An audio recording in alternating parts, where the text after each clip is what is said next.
ఈ రోజు ఉదయం 6 గంటల నుంచే రాష్ట్ర వ్యాప్తంగా పెన్షన్ల పంపిణీ జరుగుతుందని రాష్ట్ర మంత్రి పొంగూరు నారాయణ అన్నారు. ఆయన మన్సూర్ నగర్ కాలనీలో అవ్వాతాతలకు స్వయంగా వెళ్లి పెన్షన్లు పంపిణీ చేశారు. తొలి రోజే 99% పెన్షన్లను ప్రతి ఇంటికి వెళ్లి అందిస్తున్నామని, జగన్ ప్రభుత్వం రాష్ట్రంపై మోపి వెళ్లిన 10 లక్షల కోట్ల భారాన్ని మోస్తూ సీఎం చంద్రబాబు నాయుడు అపార అనుభవంతో మాట నిలబెట్టుకుంటున్నారని అన్నారు. ఈ రోజు ఉదయం 6 గంటల నుంచే రాష్ట్ర వ్యాప్తంగా పెన్షన్ల పంపిణీ జరుగుతుందని రాష్ట్ర మంత్రి పొంగూరు నారాయణ అన్నారు. ఆయన మన్సూర్ నగర్ కాలనీలో అవ్వాతాతలకు స్వయంగా వెళ్లి పెన్షన్లు పంపిణీ చేశారు. తొలి రోజే 99% పెన్షన్లను ప్రతి ఇంటికి వెళ్లి అందిస్తున్నామని, జగన్ ప్రభుత్వం రాష్ట్రంపై మోపి వెళ్లిన 10 లక్షల కోట్ల భారాన్ని మోస్తూ సీఎం చంద్రబాబు నాయుడు అపార అనుభవంతో మాట నిలబెట్టుకుంటున్నారని అన్నారు. అధినేత, జాతీయ పెద్ద అధినేత, అదేవిధంగా వర్కింగ్ ప్రెసిడెంట్ వాళ్ళందరూ కూడా యాక్చువల్గా నెల్లూరులో బ్యాక్ చేయాలని నిర్ణయించారు.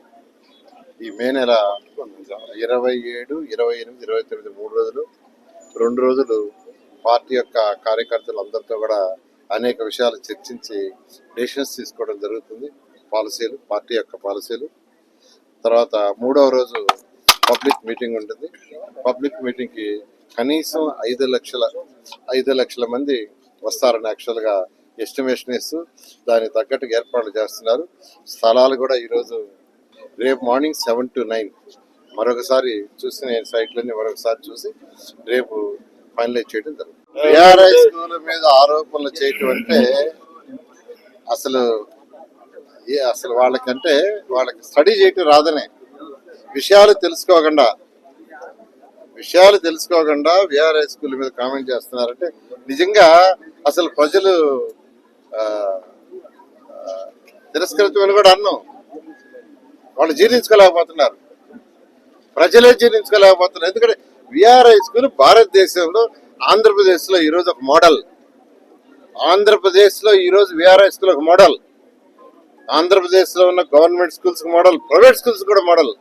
ఈరోజు నారాయణ ఇన్స్టిట్యూషన్స్ కూడా నేను చెప్తున్నాను, బీఆర్ఐ స్కూల్ బాగాలేవు. ఇది వాస్తవం.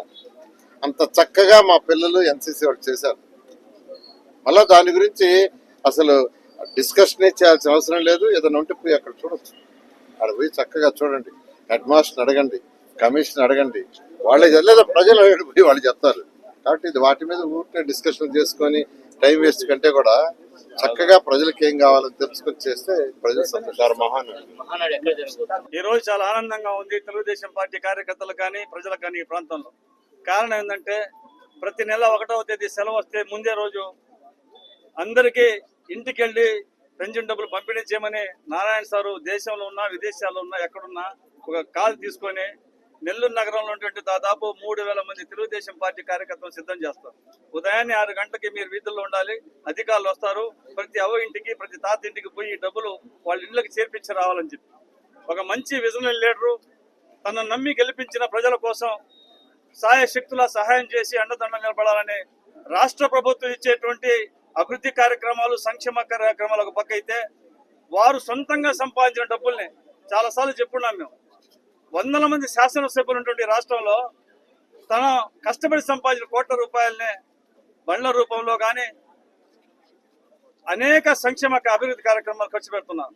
కార్యకర్తలకు ఒక సంక్షేమంగా సంవత్సరానికి 10 కోట్ల పైన ఖర్చు పెట్టిన వ్యక్తి ఈ రాష్ట్రంలో ఒక నారాయణ గారిని చెప్పడంలో అతిశక్తి కాదు.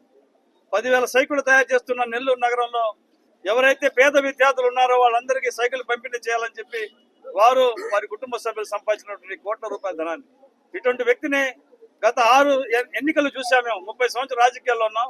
6 మంది శాసనసభ్యులు చూసాం, పెద్ద పెద్ద నాయకుల్ని, మంత్రుల్ని, ఒక రాష్ట్ర ముఖ్యమంత్రి సైతం చూశాను నేను. నియోజకవర్గ ప్రజల కోసం రాష్ట్ర ముఖ్యమంత్రి బాబు గారితో ఉన్న సన్నిహిత సంబంధాలను దృష్టిలో పెట్టుకొని ఆర్థిక ఇబ్బందుల్లో ఉన్న కోట్ల రూపాయలు తీసుకొచ్చి నెల్లూరు నగరంలో ఇప్పుడు ఏ వీధులైనా పోండి 42లో 4-5 పనులు జరుగుతున్నాయి. అదే విధంగా 28 డివిజన్లలో జరిగే పనులు ఒకసారి చూస్తే గతంలో వారు మంత్రిగా ఉన్నప్పుడు 2014, 2019 నెల్లూరు నగరానికి స్వర్ణయుగం అది. అటువంటి కాలం మళ్ళీ 2024 నుంచి స్టార్ట్ అయింది. మధ్యలో 5 సంవత్సరాలు బ్రేక్ పడిపోయింది నెల్లూరు నగరం. ఇటువంటి వ్యక్తిని ఎన్నుకున్న ప్రజలందరికీ మరీ చెప్తున్నా, నీతివంతమైన నాయకుడు, రాజకీయాలకు నమ్మి గెలిపించిన ప్రజలకు విశ్వాసపాత్రుడుగా సేవ చేయాలని భావించిన నారాయణ గారు మళ్ళీ శాశ్వతంగా వన్ టైం శాసనసభ్యుడు కాదు, ఫుల్ టైం గా శాశ్వత నెల్లూరు నగర శాసనసభ్యుడిగా నారాయణ సార్ని మనం అందరూ కలిసి మళ్ళీ గెలిపించుకోవాలని ప్రార్థిస్తూ ఈ techno olympiad, CMOS park, మెడిస్ park వంటి ఆధునిక అకాడమిక్ ప్రోగ్రామ్స్ ద్వారా విద్యార్థుల్లో లాజికల్ థింకింగ్, సైన్స్ అవగాహన మరియు విశ్లేషణాత్మక నైపుణ్యాలను అభివృద్ధి చేస్తూ సిబిఎస్ఈ అండ్ స్టేట్ బోర్డు కరికులంలలో అత్యుత్తమ ఫలితాల సాధనకు దృఢమైన పునాది వేస్తోంది నారాయణ.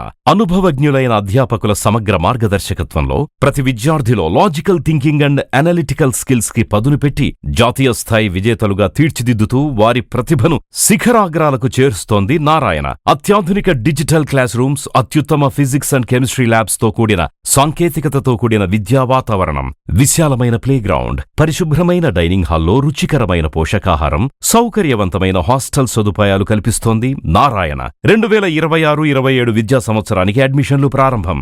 వావిలేటిపాడు, ధనలక్ష్మీపురం, నెల్లూరు.